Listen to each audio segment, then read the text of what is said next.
विश्वानिदेव सवितुर्दुरितानि परास्व यद्भद्रं तन्मयास्व।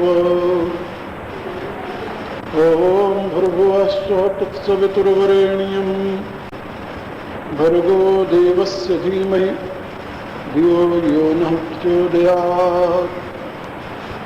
ॐ यो वै श्रीरामचन्द्रः स भगवान् अद्वैत परमानंद आत्मा यत्परब्रह्म भूर्भुवस्सुः तस्मै वै नमो नमः।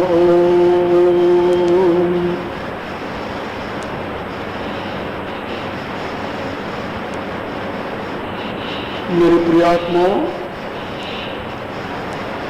मेरे साथ 2-4 बार आप लोग भगवान नाम का उच्चारण करेंगे।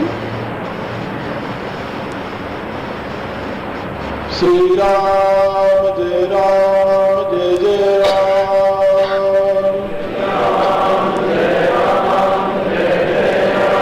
श्री राम जय जय राम,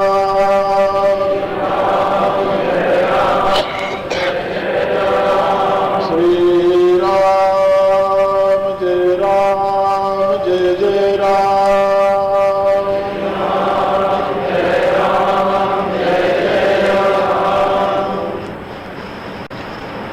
परावर रूप में उपस्थित मेरे प्रिय आत्माओं, करुणा निधान भगवान श्री राम की करुणा आप सभी के लिए सदैव कल्याण का सृजन करती रहे, यह मेरी आंतरिक शुभकामना।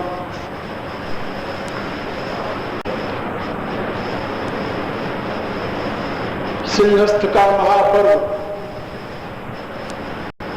आपके इसी प्रांत में पावन अवंतिका नगरी में चल रहा है। भारत के कोने कोने से संत, सिद्ध और विद्वान सभी वहां एकत्रित होकर जाने वाली जिज्ञासु जनता को धर्म का शिक्षण दे रहे हैं, जीवन का मार्ग समझा रहे हैं।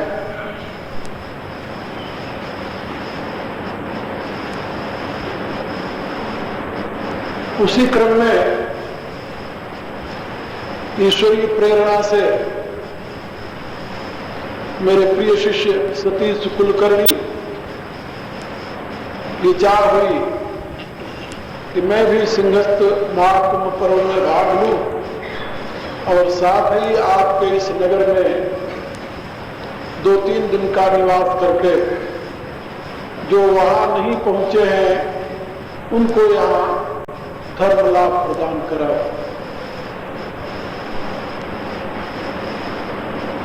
पहले तो कार्यक्रम निश्चित था, बीच में गर्मी की अधिकता के नाते व्यवधान सा आ गया। शरीर की कुछ अस्वस्थता कहिए, डॉक्टरों ने सलाह दी कि अधिक गर्मी में नहीं जाना चाहिए, लेकिन इनका उत्साह, इनका प्रेम, इनकी आस्था, जब इनको ये समाचार मिला कि मैं नहीं आ रहा तो यहां से चल पड़े, हमारे पास पहुंच गए। मौन प्रार्थना अधिक प्रबल थी, बोले कुछ नहीं और हमें विवश होकर उनके साथ आए।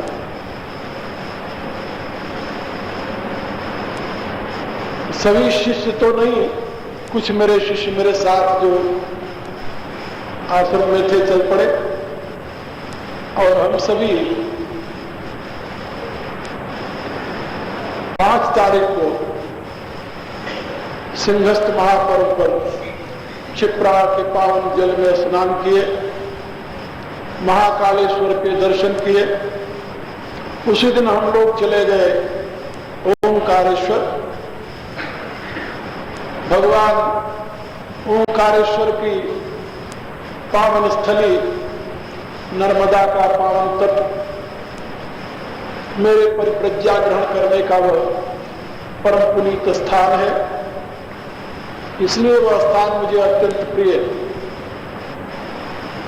वहां हम लोग एक रात्रि निवास किए, कल दिन भर भी वहीं रहे, शाम को यहां पहुंचे। साथ साथ ये भी हृदय के कोने में एक सद्भावना बनी रही कि गुना के सत्संगी जो धर्म प्रेमी जिज्ञासुजन है, उनके साथ मिलकर कुछ धर्म चर्चा करेंगे। मानस भवन का नाम सुनकर के मुझे ऐसा लगा कि यहाँ के लोग रामायण के अधिक प्रेमी हैं, इसीलिए मानस भवन का निर्माण कराया। हमारे लिए वेद से लेकर हनुमान चालीसा तक वंदनीय, आदरणीय, मननीय सभी शास्त्र हैं, किंतु वर्तमान में जो लोग संस्कृत नहीं जानते, गूढ़ दार्शनिक विषयों में जिनका प्रवेश नहीं है, साहित्यिक चिंतन भी जिनका निर्बल है, ऐसे लोगों के लिए वेद शास्त्र सम्मत धर्म की सीख रामचरितमानस के माध्यम से बड़ी सुगमता से प्राप्त हो जाती है। मैं भी विचार किया कि 3 दिन तक यहां हम आप लोगों को मानस भवन में बैठ करके श्री रामचरितमानस के माध्यम से तत्व विज्ञान की बातें समझाएं, और वो सौभाग्य आप लोगों को 3 दिन प्राप्त होगा। हमारी दृष्टि में राम और रामायण, इन दोनों के सिवा और सृष्टि में कुछ नहीं है। एक राम तत्व है और दूसरा रामायण तत्व है। रामायण स्वयं एक तत्व है। रामायण शब्द के 2 अर्थ होते हैं, रामस्य अयनम, रामायणम। राम जहां निवास करते हो, राम का जो घर है वह रामायण है, और दूसरा इसका अर्थ होता है रामस्य अयनम, रामायणम। राम तक ले जाने वाला रास्ता जो है, मार्ग जो है, वह रामायण। अयन शब्द के दोनों अर्थ होते हैं, भवन और रास्ता। आप लोग जानते हैं, जैसे उत्तरायण, दक्षिणायन, ये तो बड़ा प्रयोग होता है हमारे यहाँ।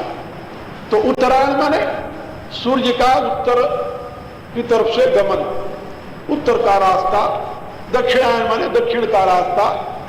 इसी रूप से ये अयन शब्द का प्रयोग प्रचलित हुआ, और रास्ते के अर्थ में अयन शब्द का अर्थ स्थान होता है, घर होता है, ये भी सभी जानते हैं। ये जगत जो है, दार्शनिक दृष्टि से इसका विश्लेषण किया जाए, ये सारा जगत रामायण है। रामायण माने ये राम का निवास स्थान है। गोस्वामी जी के शब्दों में, जड़ चेतन जग जीव जत सकल राम में जानी, सबके पद बंदन करो सदा जोर जुग पाणी। इसमें केवल चेतन ही राम का निवास नहीं है, जड़ भी राम का निवास स्थान है, चेतन भी राम का निवास स्थान है। रमन्ते योगिनाम यस्मिन् नित्यानंदो चिदात्मनि इति राम पदे नासौ पर ब्रह्मा विधीयते। जिस सच्चिदानंद आनंद कंद में योगी लोग रमन करते हैं, उस सच्चिदानंद को राम रम क्रीड़ायाम शब्द से संबोधित किया जाता है। उस राम का ही अयन सारा विश्व है। कोई ऐसा स्थान नहीं है जहां राम का निवास न हो। आप लोग रामायण में पढ़े होंगे, भगवान जब महर्षि वाल्मीकि के आश्रम में गए तो उन्होंने वहां पर प्रश्न किया कि प्रभु, हम पिता की आज्ञा माता की सम्मति से वन में आए, बड़ा सौभाग्य है हमारा, आपका दर्शन हुआ। अब मुझे कोई ऐसा स्थान आप बता दीजिए जहां मैं भाई के सहित सीता के सहित जाकर निवास करूं, क्योंकि मैं कहीं ऐसी जगह निवास नहीं करना चाहता जहां मेरे रहने से तपस्वियों को, ऋषियों को, मुनियों को विक्षोभ हो। क्योंकि राम का ये मंतव्य है, सिद्धांत है, मुनितापस जिनते दुख लाई, सो नरेश बिनु पावक दहई।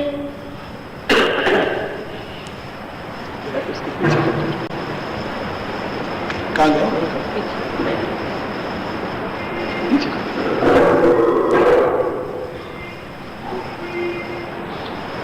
मुनि और तपस्वी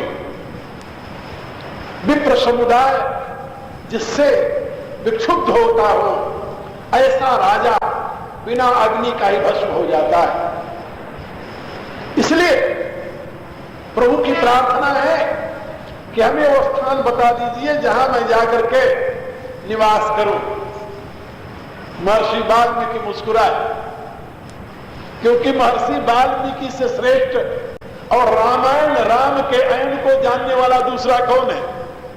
वो मुस्कुराए और मुस्कुरा करके उन्होंने उत्तर न देकर के प्रश्न कर लिया, राम पूछो मोही कि रहूं कहां, मैं पूछत सकुचाऊं, जहां हो तहां देव कही तुम्हें दिखाओ उठाओ। आप मेरे से पूछते हैं कि मैं कहां जाकर रहूं, मैं ये जानना चाहता हूं कि आप कहां नहीं हो। जहां आप न हो वो स्थान मुझे बता दीजिए, मैं आपको बता दूं कि आप वहीं जाकर के निवास कीजिए। आप कौन है मैं जानता हूं। महर्षि वाल्मीकि कहते हैं कि मैं अच्छी प्रकार से जानता हूं कि श्रुत से तू पालक राम तुम जगदीश माया जानकी, जो सृजत जग पालक हरत रुख पाई कृपा निधान की। कृपा निधान की रुख पा करके इशारा मात्र से, जिसके लिए महानारायण उपनिषद कहती है कि परमेश्वर का दृष्टि खोलना सृष्टि है, देखना पालन है, बंद कर लेना प्रलय। वह परमेश्वरी अपने प्राणेश्वर को प्रसन्न करने के लिए, प्रमुदित करने के लिए वो जब दृष्टि खोलता है तो अनंत ब्रह्मांड की रचना कर देती है। और उस अनंत ब्रह्मांड की रचना को देखता है उस तमाशे को देख करके प्रमुदित होकर के जब आंख बंद कर लेता है तो सृष्टि का प्रलय हो जाता है। तो जो परमेश्वरी अपने प्राणेश को रिझाने के लिए, प्रसन्न करने के लिए अनंत ब्रह्मांडों का पल मात्र में सृजन करती है, वही परमेश्वरी ये सीता आपके साथ है। मैं जानता हूं, महर्षि वाल्मीकि कहते हैं, श्रुति से तू पालक राम तुम जगदीश माया जानकी। एक बात यहां और बता दो, वेदांत का जो प्रारंभ होता है उसमें सर्वप्रथम एक जिज्ञासा है ब्रह्म की। तो वहां पर प्रश्न हुआ ब्रह्म किसे कहते हैं, अथा तो ब्रह्म जिज्ञासा। उसके उत्तर में सूत्रकार ने लिखा जन्मादस्य यतः। जन्मादस्य यतः माने जन्मादि, अस्य जन्मादि यतः स ब्रह्म। इस जगत में जन्म आदि, जन्म आदि का अभिप्राय क्या हुआ, जन्म, पालन और प्रलय। ये तो वायुमान भूतानि जायन्ते एन जातानि जीवन्ति यत् प्रयान्त विषम विशन्ति तद विजिज्ञासस्व तद ब्रह्म। इस श्रुति का सूत्र मात्र रूप में व्यासदेव ने संकेत किया जन्मादस्यत। तो जिससे ये सारा जगत उत्पन्न होता है, सारा जगत जिससे पालित होता है और जिसकी इच्छा से प्रलय हो जाता है, जिसमें विलीन हो जाता है, वो ब्रह्म है। गोस्वामी जी ने कहा कि जो तुम्हारे वेदांत का ब्रह्म है वो मेरी श्री जानकी जी, राम नहीं। राम सृष्टि नहीं करते, क्या समझे? रामायण के राम सृष्टि करता नहीं, पालन करता नहीं, प्रलय करता नहीं। या फिर सृष्टि पालन प्रलय का कार्य कौन करता है? गोस्वामी जी कहते हैं मेरे राम तो दृष्टा मात्र है। जग पेखना, ये जगत रूपी तमाशे, पेखन माने तमाशा। जग पेखना केवल तुम देखना रे, ये जगत तमाशा है और आप उसको केवल देखने वाले हो। ब्रह्म जो है, परमेश्वर जो है, वह दृष्टा मात्र है। साक्षी चेता केवल निर्गुणस्य, वह केवल साक्षी मात्र है, वो सृष्टा नहीं है। जगत की सृष्टि नहीं करता। कहा सृष्टि कौन करता है? परमात्मा के बिना किए सृष्टि हो गई? बोले हाँ। कहा किसने किया?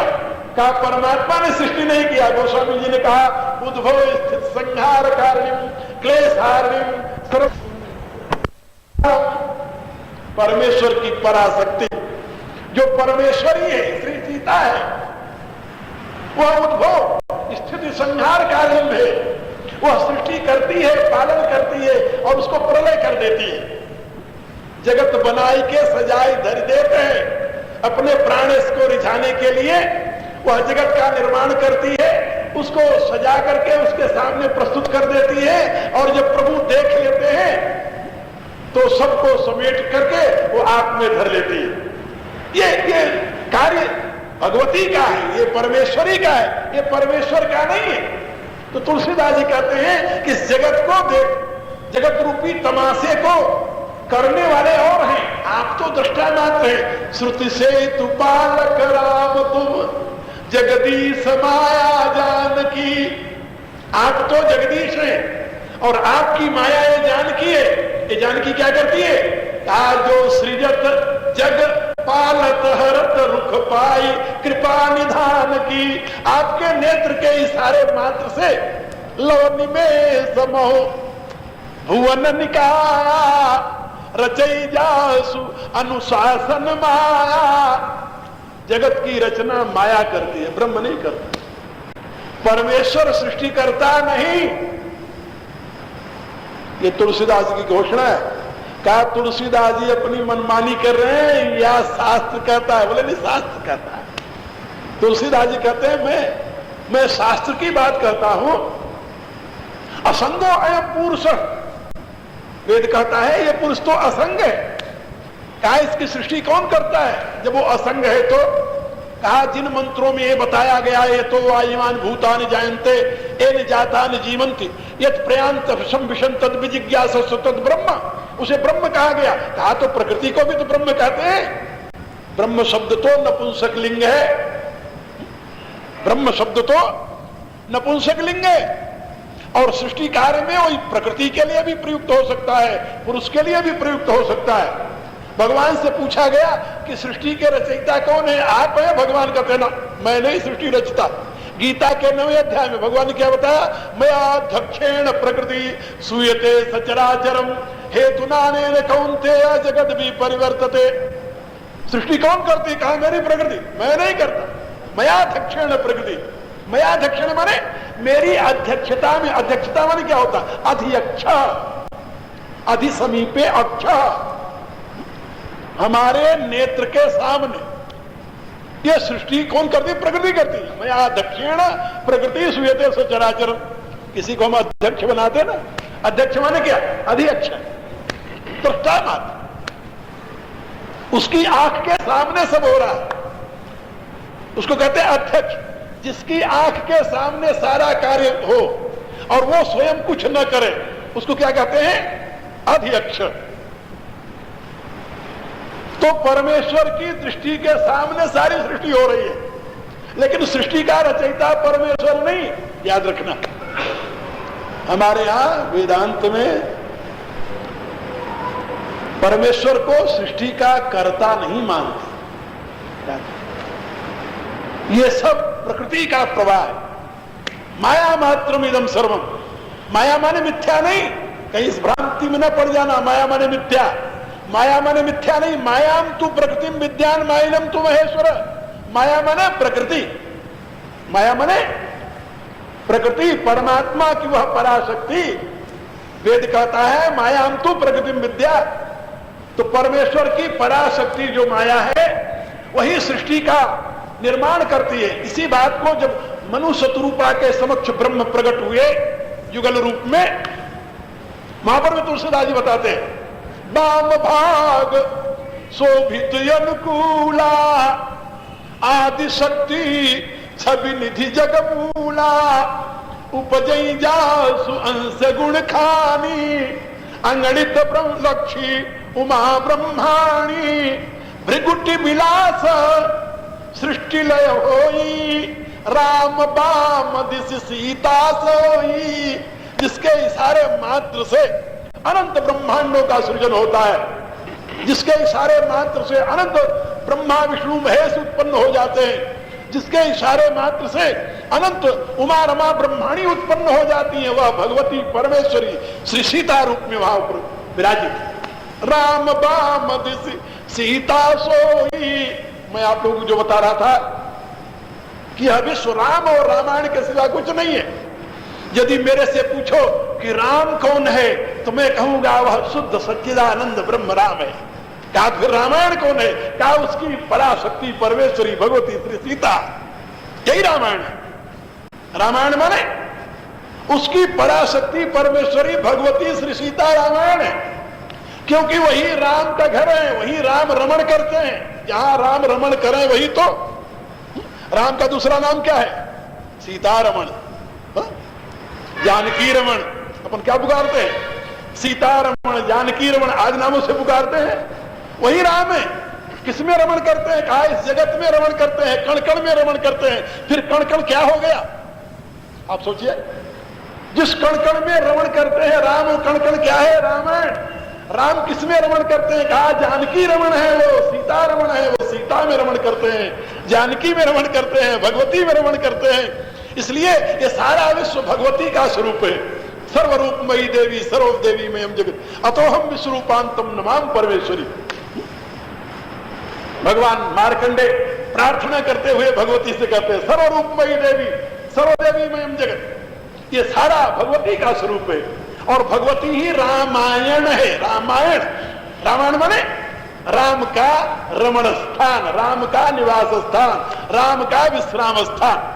और वही भगवती राम तक पहुंचने का रास्ता भी, याद रखना। भगवती जो रामायण है वही राम तक पहुंचने का रास्ता है। यदि भगवती न हो तो भगवान को कौन जाने? जान सकता है कोई? क्या रहा आप लोगों? तुलसीदास जी से पूछा गया कि क्या भगवती के बिना भगवान जाना जा सकता है? उन्होंने एक सीधा सा प्रश्न किया कि क्या बिना मां की सम्मति के तुम अपने बाप को पहचान सकते हो? क्या रहा है दुनिया वालों? किसी से किसी से पूछ लो, बिना मां के बताए कोई अपने बाप को पहचान सकता है? जान सकता है? नहीं जान सकता। Is any method one can know who is his father? दुनिया में क्या कोई ऐसा प्रोसेस है जिससे मनुष्य जान जाए कि मेरा पिता कौन है? There is no any process, no no no. America में एक दिन मैं बैठा हुआ था, शिकागो एक जगह, मेरे पास कुछ वैज्ञानिक आए। मेरे एक शिष्य हैं, वो विज्ञान के पंडित हैं। ये पता चला कि उनके गुरुजी हैं, तो लोगों ने सोचा कि गुरुजी एक वैज्ञानिक का भी कोई गुरु हो सकता है। वैज्ञानिक तो वैज्ञानिक है, उसका कौन गुरु होता है? उन्होंने अपने शिष्यों उन्हीं साथियों से बताया कि आप कभी आइए मेरे गुरुदेव के पास, उनसे वार्तालाप कीजिए, आपको पता चलेगा। भारतीय दर्शन के, भारतीय विज्ञान के वो पंडित हैं और हमारे समस्त विज्ञान के प्रश्नों का उत्तर देते हैं वो भारतीय भाषा में।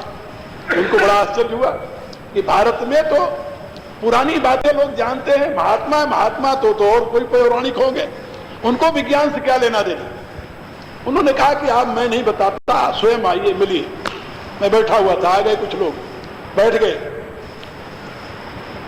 नमस्कार के पश्चात मैंने पूछा, हमका कहिए कैसे आए आप लोग? कहा स्वामी जी मैं तो आपसे कुछ चर्चा करने आया हूं। कहा किस विषय पर? कहा देखो धर्म में तो मेरा विश्वास है नहीं, क्योंकि धर्म तो अंधविश्वास की बात है और हम लोग वैज्ञानिक हैं, हम अंधविश्वास के पक्षपाती नहीं।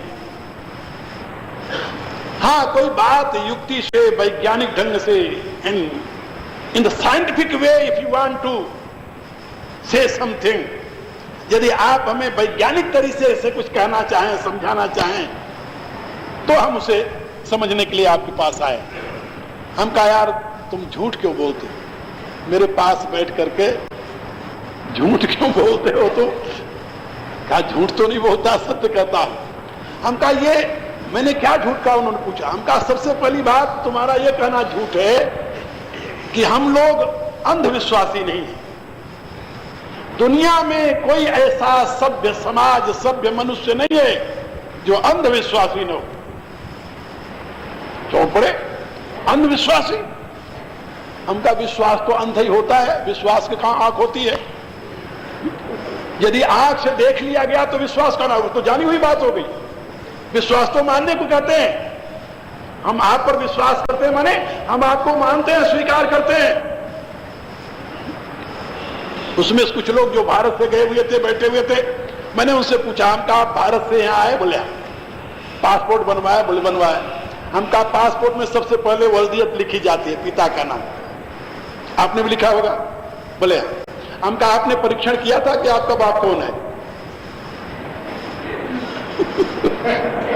क्या रहा ना? Is any method you can know who is your father? No? Then you have to believe in your mother, whatever she told, and you accept it without any question. जो आपकी माँ ने कह दिया कि बेटा ये तेरे पिताजी हैं, आपने बिना क्वेश्चन के स्वीकार कर लिया मेरे पिताजी हैं। और यदि आप पासपोर्ट ऑफिस में जाते, वो पूछता भाई पहले बताओ आपका पिता कौन है? आप कहते हमें तो मालूम ही नहीं, क्योंकि हमने परीक्षण करके देखा नहीं, और मां पर विश्वास हम करते नहीं, हम अंधविश्वासी हैं नहीं। तो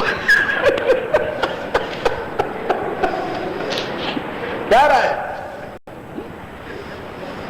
हम कहा चलो वो बात छोड़ दीजिए, मां पर विश्वास कर लेना कोई आश्चर्य की बात नहीं है। एक सज्जन थे, उनके साथ 2 बच्चे थे छोटे छोटे। कहा ये कौन है? कहा मेरे बच्चे हैं। मैं कैसे आपको पता है? अमेरिका ऐसे शहर में रहते, देश में रहते हुए, जहां स्त्रियों का कोई अपना चरित्र नहीं है, यहां कोई चरित्र नहीं। आपको ये जानकर आश्चर्य होगा, अमेरिका के वहां के परीक्षण के आधार पर मैं बता रहा हूं, 10 वर्ष तक की लड़कियां 90% वर्जिन नहीं रहती। 10 वर्ष की आयु तक। आप सोचिए पहले, जिस देश में वर्जिन शब्द जिसे कहते हैं, वर्जिन तो आप लोग जानते होंगे, हाँ? अब उसको हम अपनी भाषा में क्या कहें? भद्दा सा लगता है। तो जहां की 10 वर्ष की एज की लड़कियां भी वर्जिन नहीं रहती, उस देश में तुम रहे, वहां की लड़की शादी किया और उससे तुम्हारे 2 बच्चे हुए और कहते हुए मेरे बच्चे हैं, कैसे विश्वास कर लिया जाए? वो तुम्हारी धर्मपत्नी यदि भारत से आई होती तभी हम मान लेते कि भारत के संस्कार लेकर आई थी, तुम्हारे ही बच्चे होंगे। लेकिन यहां केवल उस पर विश्वास करने के सिवा तुम्हारे पास क्या रास्ता है? उस स्त्री पर तुम विश्वास करते हो कि तुम्हारे बच्चे हैं, तुम मान लेते हो हमारे बच्चे हैं, और जिस दिन ये तुम्हारा विश्वास टूट जाएगा उस दिन तुम्हारी गृहस्थी बर्बाद हो जाएगी। जिस दिन तुम्हें संदेह हो गया कि ये मेरे बच्चे नहीं हो सकते, दूसरे किसी के हो, उस दिन तुम्हारी क्या जिंदगी होगी? स्तंभित रह गए। हम कहा और कुछ जानना चाहते हो मेरे से? ये समझे, बिना अंधविश्वास का, अंधविश्वास माने बिना माने तुम एक कदम आगे नहीं बढ़ सकते। जीवन का बहुत बड़ा भाग केवल मानने पर टिका हुआ है। बहुत थोड़ा सा अंश है जो तुम जान करके प्रयोग करते हो। एक और तीसरी बात मेरी सुन लो, तो पानी तुम्हारा जीवन है, जल, और तुम्हें विश्वास हो गया है कि ऑक्सीजन इतनी मात्रा में, हाइड्रोजन इतनी मात्रा में मिला देने से पानी बनता है। यही तुम जानते हो, यही जानते हैं, यही पढ़ाया गया, यही पढ़ा अब तक। लेकिन मैं तुमसे पूछता हूं कि क्या उतनी मात्रा में ऑक्सीजन और हाइड्रोजन दोनों गैसेस को मिला करके बनने वाले पानी को पीकर तुम अपनी प्यास बुझा सकते हो? क्या राय है तुम्हारी? वो पानी पानी तो है, लेकिन प्यास बुझाने में सक्षम है क्या? शायद आप लोगों में से भी कोई नहीं जानता कि हाइड्रोजन और ऑक्सीजन दोनों गैसेस के मिलाकर जो पानी बनता है, उस पानी से प्यास नहीं बुझती। क्यों?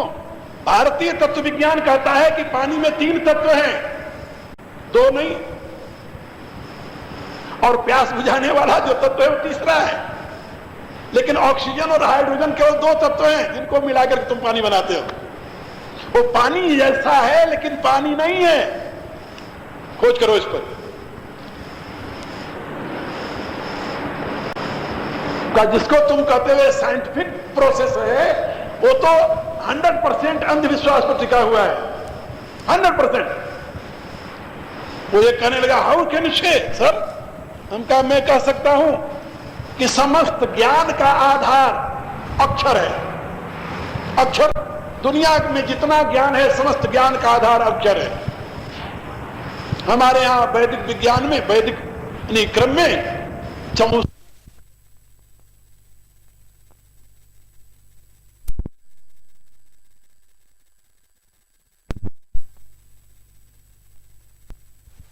20 अक्षर हैं, वही प्रयोग होते हैं, अक्षर है।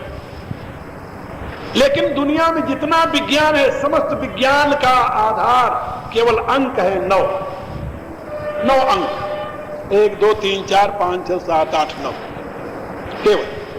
और इन 9 अंकों के साथ यदि एक 0 न लगा दिया जाए तो तुम्हारी सारी वैज्ञानिक फिलॉसफी जो है वो धराशायी हो जाएगी। लेकिन can you describe what is the meaning of 0? कोई दुनिया का वैज्ञानिक अभी तक हुआ जिसने 0 की व्याख्या की हो? नहीं कर सकते,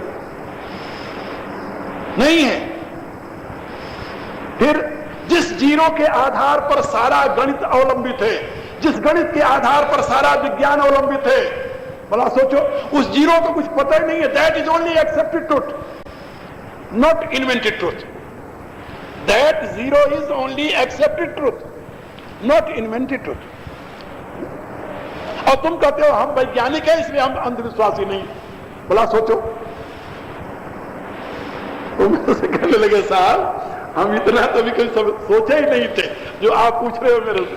हम कहा, नहीं सोचे बेटे, तो ये कहा करो कि हमें धर्म के विषय में कुछ पता नहीं, इतना कर दे, ठीक है, that is enough. I don't know about what dharma is, but ये कहना कि dharma is based of blind faith, so I am scientific person, I believe in scientific process, I am scientist, I am believing in scientist process, due to this I don't accept that dharma whatever is established on the blind faith.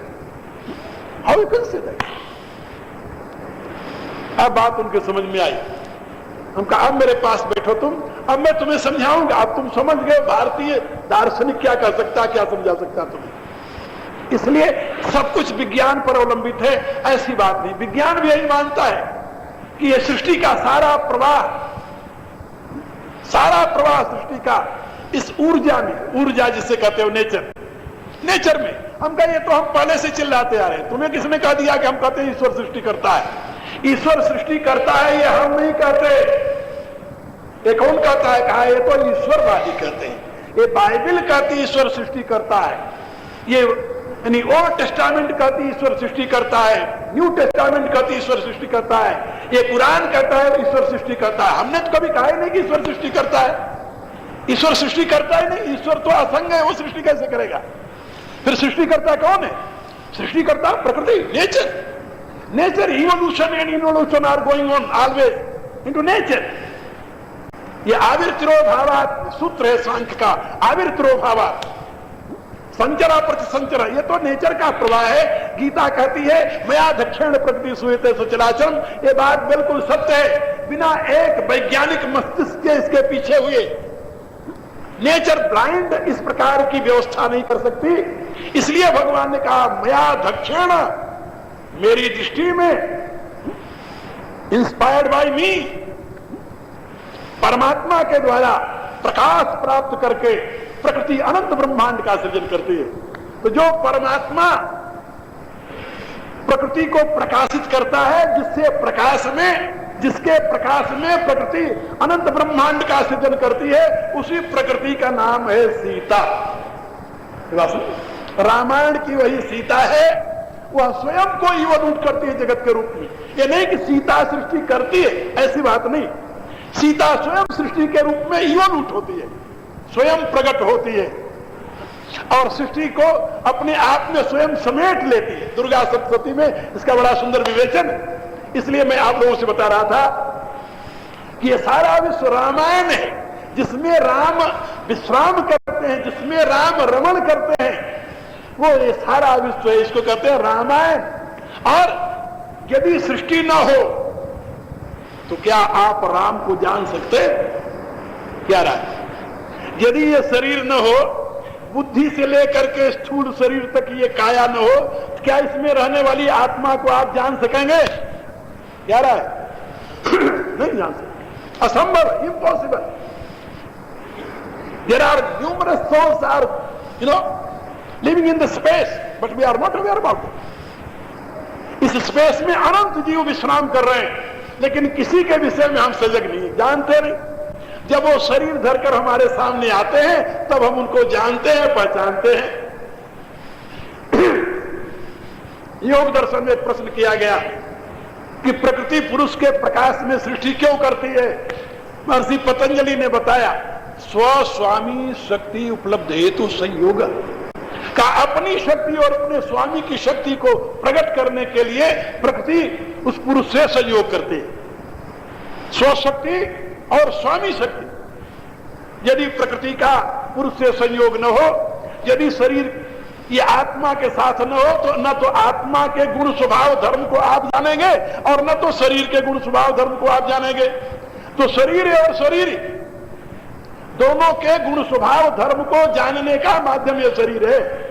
शरीर है, उसे शरीर कहते हैं। ये स्थूल शरीर है, एक सूक्ष्म शरीर है जिसे मनोमय कहते हैं, एक कारण शरीर है जिसे ज्ञानमय या बुद्धिमय कहते हैं। तो कारण शरीर बुद्धि है, सूक्ष्म शरीर मन है और स्थूल शरीर ये काया जो आपके सामने है। इन तीनों शरीरों के माध्यम से ही आप शरीर वाले का पता लगा पाते हैं। इसी रूप से वेद में बताया गया, एतावानस्य महिमा तो जायांश पुरुष। ये ब्रह्मांड जो है ये परमेश्वर की महिमा है, इस महिमा के द्वारा ही आप महिमावान को जानते हैं। इसलिए एक बात और याद रखिए, तत्व विज्ञान में, तत्व चिंतन में भेद नहीं है। हमें 20 वर्ष हो गया यूरोप और अमेरिका के लोगों को समझाते। हमने देखा है मनुष्य का सारा जो स्ट्रक्चर अंग्रेजी में कहते हैं, मनुष्य का सारा जो जीवन प्रवाह है वो एक सा ही है, कहीं उसमें भेद नहीं है।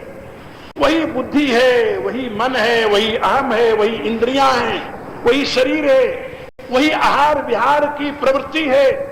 मनुष्य की आंतरिक मांग एक सी है, मनुष्य का आंतरिक लक्ष्य एक सा है, मनुष्य के आंतरिक जीवन की चाह एक सी है, कहीं भेद नहीं मिला है। इसलिए जो मैं आपको बता रहा था कि ये सारा एक चैतन्य घन का विलास स्थान है, इसलिए इसे रामायण कहते हैं और इसी के माध्यम से हम उस चैतन्य घन को समझ पाते हैं। यही उस तक पहुंचने का रास्ता है, इसलिए इसे रामायण कहते हैं। ये सारी सृष्टि रामायण है। और उस रामायण को यदि कोई काव्यबद्ध करके कहानी रूप में परिणित कर दे तो फिर उसको पढ़ने में, सुनने में आनंद आता है। क्योंकि मनुष्य की बुद्धि उतना ही समझती, उससे अधिक नहीं समझ सकती। इस विशाल रामायण को समझने की यदि क्षमता हो तब उस रामायण की जरूरत नहीं रह जाती, लेकिन उस विशाल रामायण को समझने की क्षमता हर एक व्यक्ति में नहीं, इसलिए वो उस रामायण के माध्यम से इस रामायण को समझ पाता है। हमारे यहाँ वैदिक विज्ञान में एक बात समझाई गई कि ये जो यज्ञ करते हैं, यज्ञ क्या का जो सृष्टि आधिदैविक जगत में नेचुरल प्रोसेस से क्रिया हो रही है, उसकी अनुवृत्ति, उसकी नकल, क्या समझे? जो इस सृष्टि में आधिदैविक स्तर पर कॉजल फिनोमेना ऑफ नेचर में, whatever is going on in the causal phenomena of nature, we are depicting in small form, in the form of yajna. उसी को हम एक छोटे रूप में यज्ञ के रूप में बताते हैं और कुछ नहीं है, उसकी नकल मात्र है। क्या उसकी नकल क्यों करते हैं भाई? नकल क्यों करते हैं? क्या नकल के माध्यम से असल का बोध होता है, इसलिए असल को समझने में नकल सहयोगी है। क्या रहा है आप लोग? आप लोग तो जानते हो असल को समझने में नकल सहयोगी होता है। आप लोग पढ़ने गए होंगे तो आपके मास्टर ने विज्ञान पढ़ाते समय या ज्योग्राफी पढ़ाते समय जब उस काले बोर्ड पर लकीर खींचा होगा, खींचा होगा ना, तो उसमें बताया होगा, ज्योग्राफी पढ़ाते समय क्या बताया होगा, ये है, ये मध्य प्रदेश है। तो सही में वही मध्य प्रदेश जहां वो एक आ रहा है क्या? क्या रहा है? नहीं, वो जो लकीर खींची है उस लकीर में उसने इंडिकेट किया ये मध्य प्रदेश है। उसमें मध्य प्रदेश तो बहुत बड़ा है, उस बिंदु पर कैसे आ सकता है भाई? यदि उस नकल को आप न समझे क्या असल मध्य प्रदेश को समझ जाएंगे? भारत की ज्योग्राफिया समझ जाएंगे क्या? तो जैसे ज्योग्राफी समझाते समय, जैसे न्यूक्लियर का रूप बताते समय उसने गोला सा बनाया, उसमें एक बिंदु बनाई, उसमें स्पेस बनाया, उसमें छोटे छोटे बिंदु लगा करके उसके मूवमेंट दिखाए। This is a electron, this is proton, this is neutron, this is a nuclear, then you can understand that form of atom. एक एटम के स्वरूप को समझने में आप सक्षम हो गए, कैसे? उस नकल के द्वारा। तो नकल जो है वो असल की तरफ इंडिकेशन होता है। बिना नकल के आप असल को नहीं समझ सकते, समझ सकते हैं। इसी रूप से जैसे नकल असल को समझने के लिए होता है, ऐसे हमारे यहाँ ऋषियों ने एक परंपरा प्रतिष्ठित कर दी कि इस प्रकार से तुम नकल के द्वारा असल को समझ जाओगे। नकल कुछ नहीं है, ऐसी बात नहीं। नकल क्या है? That is only depiction of that truth. उस सत्य की वो अभिव्यक्ति मात्र है और कुछ नहीं है। अब सत्य की अभिव्यक्ति कितने प्रकार से हो सकती है? क्या इसकी कोई लिमिट ही नहीं है? दुनिया में सत्य को कितने प्रकार से प्रकट किया जा सकता है? कोई लिमिटेशन नहीं, कोई लिमिटेशन नहीं। हम ये दावा नहीं कर सकते कि जो हमारी प्रक्रिया सत्य को प्रकट करने की वही सत्य है। ऐसी दावा करना अज्ञानता के सिवा और कुछ नहीं। दुनिया में जितने महापुरुष हुए सभी ने उस सत्य को समझाने के लिए अपने तरीके अपनाए और उन्होंने उस सत्य को समझाने की कोशिश की। किनको? जो उस सत्य से अनभिज्ञ थे उनको। क्योंकि विद्यार्थी के लिए ही अध्यापक की जरूरत होती है, अध्यापक के लिए अध्यापक की जरूरत नहीं होती। जो नहीं समझाए उसी को समझाने के लिए जरूरत है। समझदार लोग को चाहिए कि उसको समझाएं। गीता में भगवान ने क्या कहा? न बुद्धिभेदम जयेद अज्ञानाम कर्म संज्ञानाम जो सेत सर्वकर्मणि विद्वान युक्त समाचर। भगवान ने कहा कि देखो, विद्वानों को चाहिए कि वो अज्ञानियों के चित्त में भ्रम उत्पन्न न करें। कहा फिर क्या करें? जो सेत सर्वकर्मणि विद्वान युक्त समाचर। विद्वान का यह कर्तव्य है कि अपने साथ जैसे आप कर्म कर रहा है ऐसे उन अज्ञानियों को कर्म में लगावे और समझावे, करके बतावे कि जैसे मैं कर रहा हूं वैसे तुम भी करो। यदि हम करते हैं, हमें इसके बदले में कुछ नहीं चाहिए, तो तुम चाह के लिए क्यों मर रहे हो? कर्म का परिणाम तो अपने आप मिल जाएगा तुम्हें। तो वो जो आज कर्म भोगी है वो कर्म योगी बन जाएगा। आज जो भोग के लिए कर्म कर रहा है, कल वह लोक कल्याण के लिए कर्म करने लगेगा। तो कर्म भोगी को कर्म योगी बनाने में उन विद्वानों का सहयोग जो है वो स्तुत्य होता है। इसलिए मैं आप लोगों को बता रहा था कि दुनिया के जितने महापुरुष हुए हैं उन्होंने उसी सत्य की विवेचना अपने अपने ढंग से की है। उसमें से किसी की विवेचना गलत नहीं है, एंगल उसका अलग अलग है। कौन कहां से देख करके, हम यहां बैठे हुए हैं, जहां हम बैठे हुए हैं यहां से ये सारा का सारा मकान चौरस लग रहा है इस ढंग से, लेकिन एक आदमी उस कोने से बैठकर देखे तो कैसा लगेगा? क्या राय आपको? उस कोने पर बैठा हुआ हो, वहां से देखे उसको कैसा दिखाई देगा? यही जगह। और एक बहुत उस कोने से बहुत दूर से देखे तो कैसा दिखाई देगा?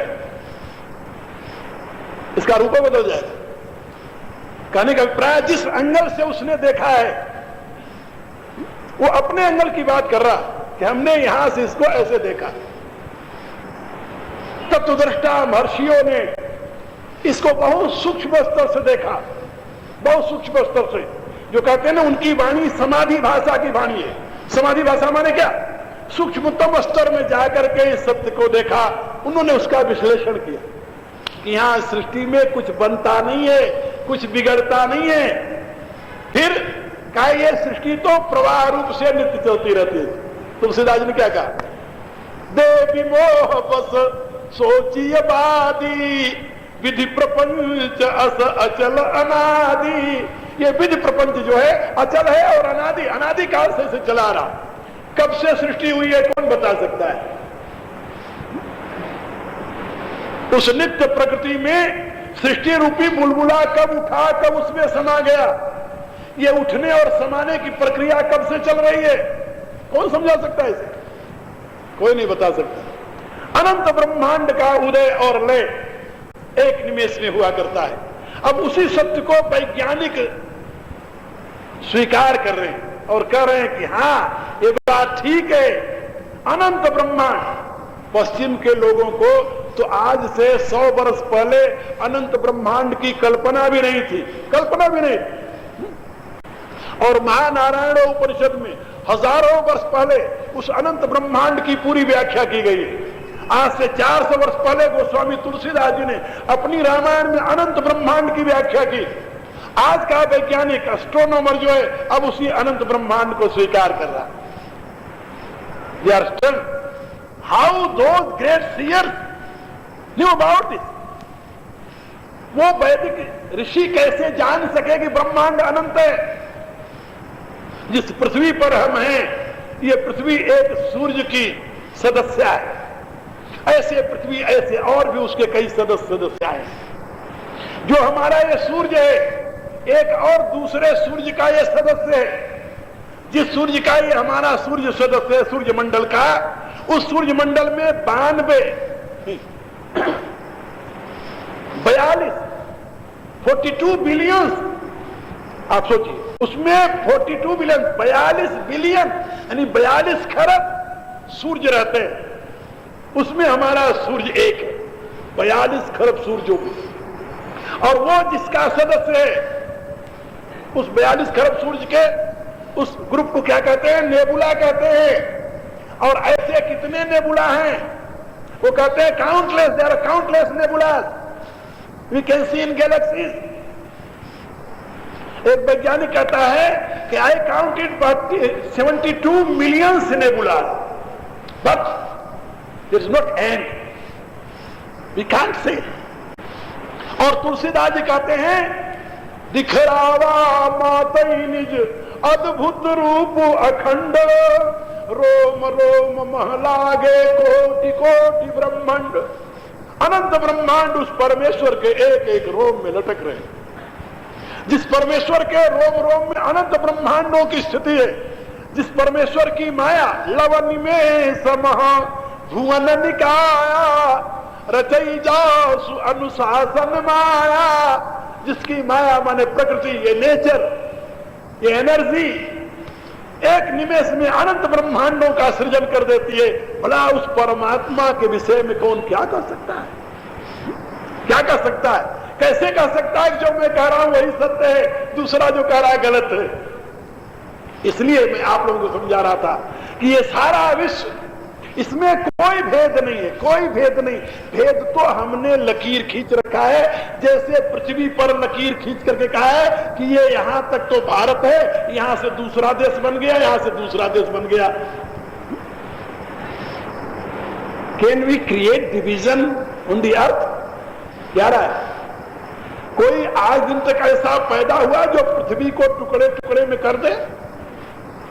Impossible. We can only draw a line on the अर्थ,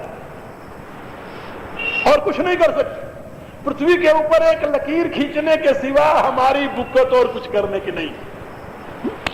जैसे पृथ्वी एक है, उसके टुकड़े टुकड़े हम नहीं कर सकते, लेकिन अपने मन को समझाने के लिए उस पर लकीर खींच लेते, कहते ये मेरा और ये तेरा। इसी रूप से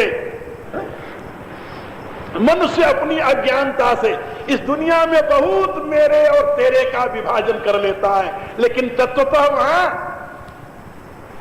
अनेकता नहीं है क्या? केवल एक राम और दूसरे उसकी रामायण, केवल एक राम और दूसरी उसकी रामायण के सिवा कुछ नहीं। जिस राम और रामायण के सिवा सृष्टि में कुछ नहीं है। भला आप सोचिए, उसके रहस्य को जानने वाला द्वैत भाव वाला कैसे हो सकता है? वहां द्वैत के लिए स्थान कैसे हो सकता है? तुलसीदास जी ने अपनी विनय पत्रिका में एक बात कही है, याद रखना। उन्होंने कहा, सपने नहीं सुख द्वैत दर्शन, बात कोटिक को कहे। उन्होंने कहा, करोड़ों बात तुम्हें कौन समझावे, जब तक तुम्हारी दृष्टि में द्वैत का दर्शन हो रहा है तब तक तुम्हें दुनिया में सुख नहीं मिल सकता, क्योंकि सीमा में सुख नहीं है। द्वैत माने सीमा। If you are drawing a line and creating division, how you can be perfect? And without perfection how you can be happy? Happiness is the result of perfection, my dear. And that perfection will come in your life when you will be one. When you will realize unity in diversity, then you will be perfect. जब आप अनेकता में एकता का अनुभव करने लगेंगे, वेद कहता है, यस्मिन् सर्वाणि भूतानि आत्मा एव भूत विजानत तत्र को मोह कशो का एकत्व मन पश्यत। जिस अवस्था में व्यक्ति यह अनुभव करने लगे कि एक ही परमात्मा सर्व रूपों में विराजमान है, वहां पर मोह किसमें होगा, शोक किसमें होगा? क्योंकि उसके दृष्टि में सर्वत्र एकत्व दिखाई देता है। पंजाब में एक संत थे, गृहस्थ संत थे, फकीर। उनके एक ही लड़का था, 20 साल की अवस्था में उसकी अचानक मृत्यु हो गई। उनके पास लोग अफसोस करने आने लगे। बैठे हुए थे, 3-4 दिन बीत गया, लोग अफसोस करने आते, उनके पास बैठते, चले जाते। शहनाई बजाने के बड़े शौकीन थे वो। एक दिन सवेरे उठे, शहनाई उठाया और बजाने लगे। बड़े आनंद में शहनाई बजा रहे थे। उनकी धर्मपत्नी आई, देवी कहने लगी उनसे, कहने लगी, देवता, पुत्र मरने का आपको शोक नहीं है तो भले न हो, लेकिन ये बाजा तो न बजाओ। लोग देखेंगे तो क्या कहेंगे? लोग यही सोचेंगे ना कि शायद इसका लड़का बड़ा नालायक था, उसके मर जाने में बाप को इतनी खुशी हो रही को शहनाई बजा रहा है, यही कहेंगे ना। तो आपको अफसोस नहीं है, दुख नहीं है तो न हो, ये शहनाई तो न बजाओ। उन्होंने देखा अपनी स्त्री की तरफ, कहा देवी ये बता दो, मेरा लड़का मर गया, मेरे घर में शोक पड़ा, तो लोग आए मेरे पास, अपना शोक प्रकट किए। लेकिन आज कितने घरों में लड़का पैदा हुआ होगा? जैसे मेरे दुख में लोग शोक प्रकट करने के लिए आए, क्या मैं उनके सुख में खुशी प्रकट न करूं? क्या रहा? क्योंकि ऐसे संत का शोक और खुशी ये एक सीमा में आबद्ध नहीं है। कहने का अभिप्राय कि दुनिया में रोज हजारों लड़के पैदा होते हैं और हजारों मरते हैं, तो जो मरने वाले पर शोक करता है तो पैदा होने वाले पर खुशी नहीं प्रकट करेगा क्या? क्यों सारे तो उसी के तो हैं। कोई दूसरे के हो तो वो एक के मरने पर दुखी हो, जन्मने पर आनंद मनावे। जब सब उसके ही हैं, किसके मरने पर दुखी हो, किसके मरने पर आनंद, जीने पर आनंद मनाएगा? ये सारा विश्व आनंद के सिवा और कुछ नहीं अनुभव में आता यदि उस डाइवर्सिटी में यूनिटी, अनेकता में एकता का दर्शन होने लगे। सारी रामायण, सारी गीता, वेद, उपनिषद, शास्त्र आपको अनेकता में एकता का दर्शन करने की सीख देते हैं। इसी का नाम है धर्म, यही है धर्म का मार्ग। If you are aware about this fact and you are realizing unity in diversity, then you will be happy. यदि आप इसमें सजग हैं, आप अनेकता में एकता का दर्शन करने के अभ्यस्त हो गए हैं, तब तो आप सुखी होंगे, आनंदित होंगे। और यदि आपने सीमा बना बना करके टुकड़े टुकड़े में अपने को देखना शुरू किया तो दुनिया की कोई ताकत आपको कभी सुखी नहीं बना सकती। आज मैं इतने बताऊंगा राम और रामायण के विषय में, कल और परसों 2 दिन और आपको सुनाऊंगा। समय बहुत हो गया, प्रार्थना कीजिए, अपने घर को जाइए। ओम भूर्भुवः स्वः तत्सवितुर्वरेण्यं भर्गो देवस्य धीमहि यो यो नः प्रचोदयात्। सर्वे भवन्तु सुखिनः, सर्वे सन्तु निरामयाः, सर्वे भद्राणि पश्यन्तु, मा कश्चित् दुःखभाग् भवेत्। ओम पूर्णमदः पूर्णमिदं पूर्णात् पूर्णमुदच्यते पूर्णस्य पूर्णमादाय पूर्णमेवावशिष्यते।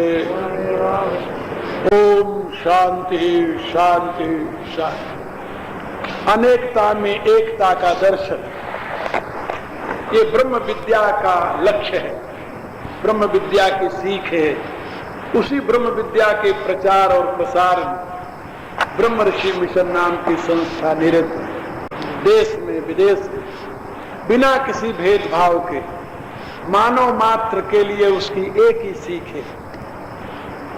और ये सीख केवल शास्त्र नहीं बल्कि अनुभव और शास्त्र दोनों के समन्वय से जीवन में प्रतिष्ठित करने की कोशिश की जा रही है। कि ये सारा जगत जो है, जैसे मैं आपको समझा रहा था, इसमें एक राम है, उसको राम कहो, कोई नाम दे दो, हमें कोई ऐतराज नहीं। हम उसे राम कहते, हमें अच्छा लगता है।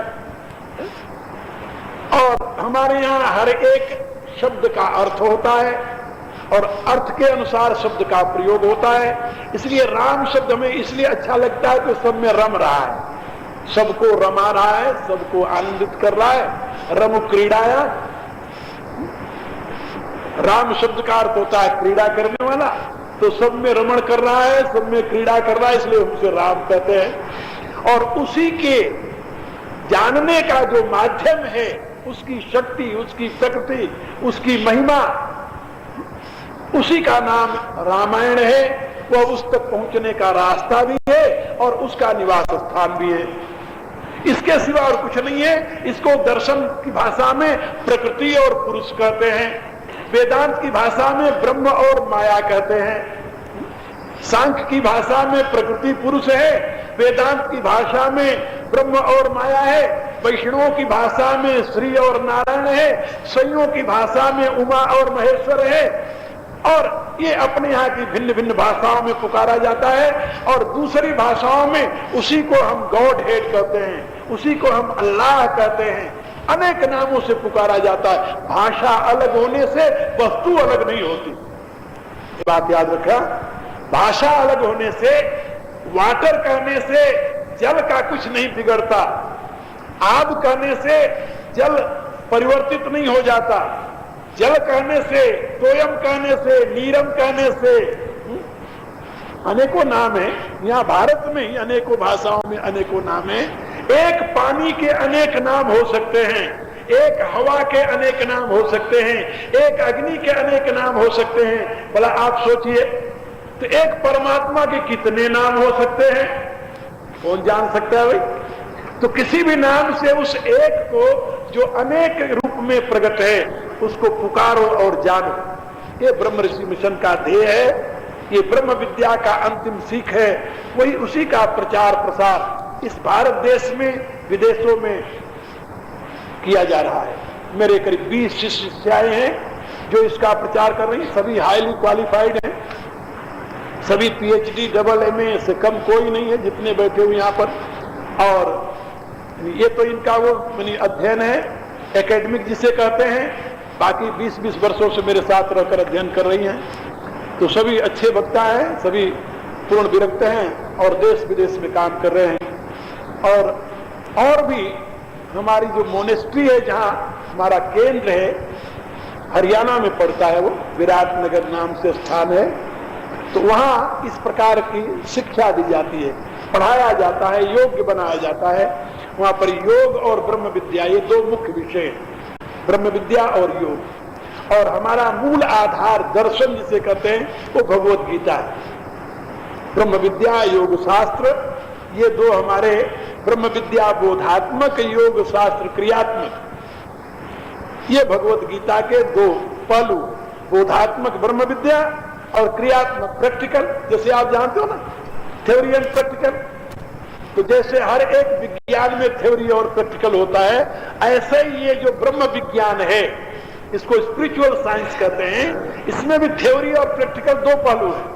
तो theoretical aspect is called Brahma Vidya and practical aspect is called yoga shastra. तो आप पढ़ते होंगे गीता में, ब्रह्म विद्यायाम योग शास्त्रे भगवत गीता, ऐसे।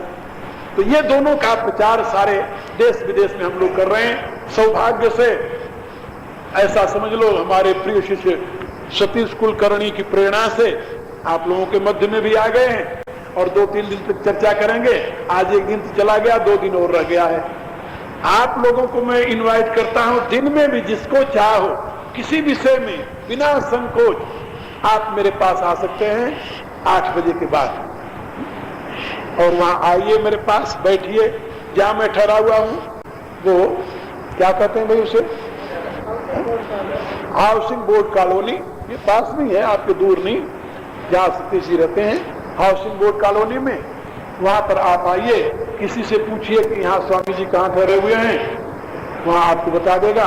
आप आइए, किसी भी विषय में मेरे से चर्चा कर सकते हैं और फ्री होकर के, कोई प्रेजुडिस या कोई और धारणा लेकर। हम आपके ही हैं, आपके मध्य में हैं और आपसे संबंधित हैं, इसलिए कोई भी बात आपको समझनी हो, जाननी हो, पूछनी हो, कहनी हो, मेरे पास आकर के बड़े आराम से आप कर सकते हैं। आपको इनवाइट करता हूं और मैं आपसे विदा लेता हूं। कल फिर यहां मिलेंगे और दिन में जो आएगा उसको वहां मिलेंगे। हरि ओम।